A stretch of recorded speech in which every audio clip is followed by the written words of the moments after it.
ఓం శ్రీ మాత్రే నమ. మరి ఈరోజు పౌర్ణమి రోజు చాలా ముఖ్యమైన మరి అమ్మవారికి చాలా పౌర్ణమి అంటే ఆ దుర్గామాతకి ఎంతో మన దేవీ దేవతలందరికీ కూడా పౌర్ణమి రోజు చాలా విశేషమైన ముఖ్యమైన మహిమాన్విత రోజు. ఈరోజు మరి నిజంగా వారి యొక్క తపనతో మరి ఇన్ని నెలల నుంచి సంవత్సరం నుంచి వారు నెల నెల సత్సంగం మరి గురువుగారు సైదీ గురువుగారు దంపతులు చేయటం అనేది ఇదన్నీ ఆధ్యాత్మిక సాధన అనేది డబ్బున్నోళ్ళు ఒక పరపతి ఉన్నోళ్ళు చేసేది కాదు. వాళ్ళల్లో ఒక గని అంటే ఆ భక్తి భావ గని మొదలవ్వాలి. ఆ తర్వాత జ్ఞానం మొదలైతేనే ఈ కార్యక్రమాలు చేయగలరు. మరి వారు ఆస్తిపాస్తులతో చూసుకుంటే మరి ఈ గ్రామంలో ఎంతోమంది ధనవంతులు ఉండవచ్చు, కానీ 10 మందిని కూర్చోబెట్టి చెప్పేంత జ్ఞానం వారికి అబ్బదు. పూర్వజన్మ శుక్రుడు ఇందాక సోదరుడు అప్పయ్య స్వామి చెప్పిన, అమ్మ చెప్పిన, నారాయణ స్వామి చెప్పిన, విజయమ్మ తల్లి గురువుగారు చెప్పిన, ఎవరు చెప్పినా ఆ జ్ఞానం అనేది భక్తి మార్గాల ద్వారా కర్మానుసారం అంటే ఇది గత జన్మ కర్మఫలంగా అంటే మనం చేసుకుందే. నిన్న సోదరుడు అప్పయ్య స్వామి కూడా చెప్పారు, మనం చేసుకున్న దానిని బట్టే ఈ జన్మైనా ఇక రాబోయే జన్మైనా జన్మ పరంపరలైనా మనం చేసుకున్న పుణ్యఫలం వల్లే ఈ జీవితం వస్తుంది.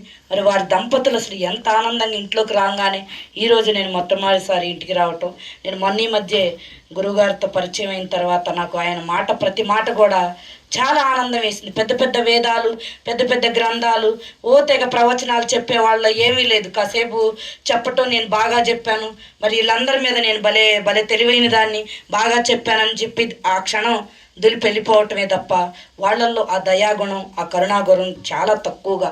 నేను 4 సంవత్సరాల నుంచి తిరుగుతున్నా, అనేక గ్రామాలలో అనేక భక్తులతో అనేక మంది గురువులతో సోదర భావంతో నాకు చాలా అభిమానంగా చూస్తూ ఉన్నా. కానీ నాకు 2 రోజుల కింద నుంచి కూడా ఈయన మా ఊరు వచ్చిన తర్వాత గురువుగారు మొన్న గీతా జయంతికి వచ్చిపోయిన తర్వాత చాలా అనిపించింది. వాళ్ళ భార్యను చూసిన తర్వాత అమ్మ కూడా చెప్పిందా, ఇలా కష్టపడైన వాళ్ళు చాలా ఇంట్రెస్ట్గా ఉంటారు అమ్మ అని చెప్పినవి. ఆ మాట నా హృదయాన్ని చాలా తాకి చాలా ఆనందం వేసింది. అసలు చూద్దాం ఒకసారి వెళ్ళి, గురువుగారు కూడా అసలు దేవుళ్ళలాగే మాకు పిలిపించాడు అనిపించింది. ఇలాంటి మహనీయులు ముందు తరాలుగా మనకి ఆదర్శవంతంగా ఏం చెప్పారు, ఎంత చెప్పారు అనేది కాకుండా వాళ్ళల్లో ఉన్న హృదయ గనిని మనం చూడాలి, అన్వేషించి చేతనైనంత వరకు కూడా ఈ మాట పైకి చెప్తే తప్పుగా అనుకోవద్దు. కానీ అందరూ కూడా మనలో కూడా అంత చాలామందికి పింఛన్లు వస్తున్నాయి, ఆర్థికంగా ఎంతో కొంత మన కుటుంబాలు మన పిల్లలకు బాగోపోతే క్షణంలోనే మనం ఎంత దాకైనా వెళ్తాం. కానీ గురు పరంపరలో ఒకరు ఒక పని చేస్తున్నారంటే వాళ్ళకి సాయం చేయాలి, వాళ్ళకి అండగా మనం ఉండాలి, ఇంకా ఎంకరేజ్మెంట్ చేయాలి. చేసేవాళ్ళు ఉంటే కూడా మనం ఈ వైపు మొగ్గు చూపించేలా ఉండాలనేది నాకు అనిపించింది కొన్ని నిమిషాల ముందు. అలా సోదరుడితో కూడా ఇందాకంటే మేము కొన్ని మాటలు ఈ మంచి భావనతో. అలాగే మరి గురువుగారు ఇకపోతే ఇవన్నీ భౌతిక విషయాలనుకో, భగవంతుడు వారికి ఎంతవరకు ఇస్తే అంతవరకు వారేం అట్లా ఆశించే మనసు కూడా కాదు. కాకపోతే మనం భక్తులుగా, మనం శిష్యులుగా, లేదు సహచరులుగా, స్నేహితులుగా అండగా ఉండాలనేది నా యొక్క భావన. సరే, అదంతా చేసుకున్న వాళ్ళకి చేసుకున్నందుకు నేను ఏదన్నా చేశానంటే అది నాకు, నా కుటుంబానికే వస్తుంది. అలా మీలో కూడా మీరు చేసిందే మీ కుటుంబానికి ఖచ్చితంగా వస్తుంది. కాబట్టి మనం పావలా చేస్తే పావలానే వస్తుంది అనే సత్యాన్ని మనం ఖచ్చితంగా గుర్తుపెట్టుకోవాలి. మనం రూపాయి చేస్తే ఖచ్చితంగా దానికి భగవంతుడి దృష్టిలో మనకు ఉంటుంది. ఈరోజు భౌతికంగా ఆధ్యాత్మిక పరులకి ఎక్కువ కష్టాలు ఉంటాయి అమ్మ, నేను చూస్తున్నాను. అందులో నేను కూడా ఏం పెద్ద ఇది కాదు, అందులో నేను కూడా ఒక దాన్నే కాబట్టి ఆలోచిస్తున్నాను. ఎందుకంటే వీళ్ళకి భౌతికంగా ఆదాయాలు ఉండవు. వాళ్ళు ఏంటంటే పావలా వస్తే ఇప్పుడు మన దగ్గరకు వస్తారు, గురుదక్షిణ ఏదో ఇస్తాం, ఆ రానుమోను ఛార్జీలు ఆ తిరగటానికే సరిపోదు. కానీ భౌతికంగా వాళ్ళు కష్టపడితే ఈ మార్గం వాళ్ళకి పుణ్యఫలంగా అబ్బింది కాబట్టే వాళ్ళ జీవితం మనకి కష్టంగా కనపడుతుంది. కానీ వాళ్ళంతా ఉన్నోళ్ళు, వాళ్ళంతా భౌతికంగా కానీ జ్ఞానపరంగా కానీ, భౌతికంగా ఆదాయపరంగా లేకపోయినా జ్ఞానపరంగా అంత మహనీయులు.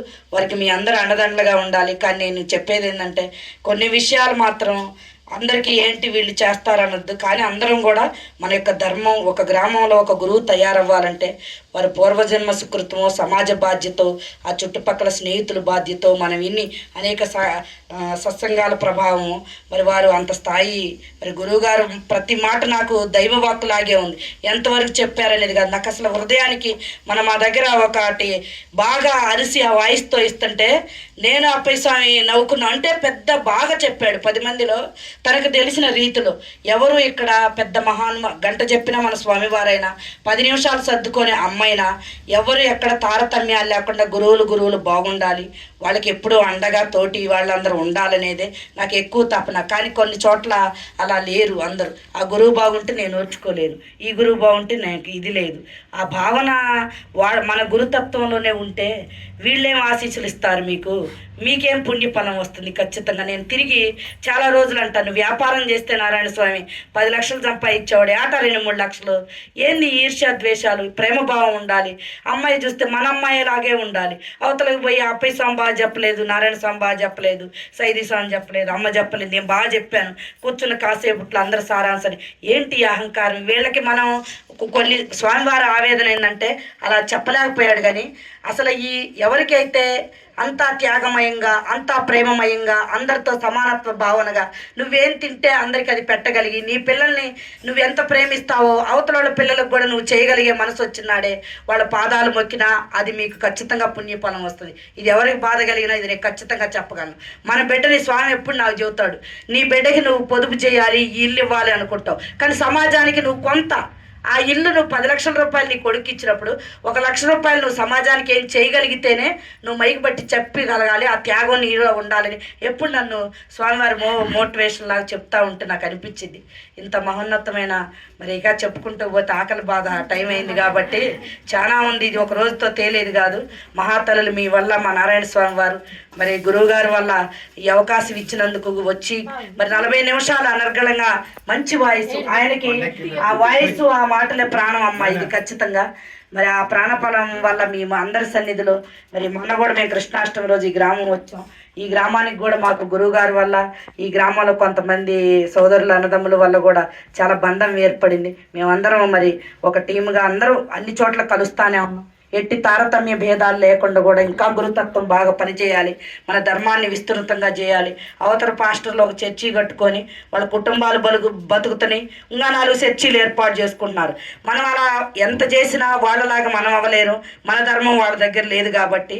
కాకపోతే గురువులకు కూడా ఎట్లాంటి అన్నప్రసాదానాలకు ఏదైనా చేతనైన వరకు మరొకసారి సోదరులు మీరందరూ కూడా మన జీవితంలో ఖర్చు అనుకొని అందరికీ సహాయం చేసినంత వరకు అందరూ కూడా పిల్లల్ని అందరు ఇంకా కొంతమంది భక్తుల్ని ఎంకరేజ్ చేసి మనందరంగా చేసి అది గురువుగారి కార్యక్రమంలా కాకుండా మన గురువుగారు అనే భావనతో చేసుకోవాలని అందరినీ కోరుకుంటూ వేడుకుంటూ ఈ అవకాశం ఇచ్చిన మరి పుణ్య దంపతులు వారిని చూస్తే వాళ్ళ గురించి ఎంత చెప్పినా గంట చెప్పినా కూడా నా హృదయం తరగదు, అంత ప్రేమ ఏర్పడింది.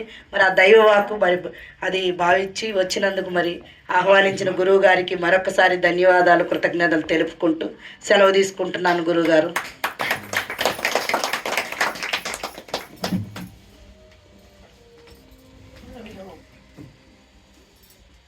మరి అమ్మగారు గురువుగారు చెప్పిన బోధ మాకు హృదయపూర్వకంగా సంతోషంగా ఆనందంగా ఉన్నది. మరి ఇటువంటి బోధ మాకు ప్రతి ఒక్క నెలకు కూడా మీరు వచ్చి మన ఉదయాన్నే మరి కదిలించాలని మహానుభావులందరికీ మీకు హృదయపూర్వక నమస్కారం చేస్తున్నాను. ఇప్పుడు భోజన టైం అయింది కనుక మరి ఇప్పుడు భోజన కార్యక్రమం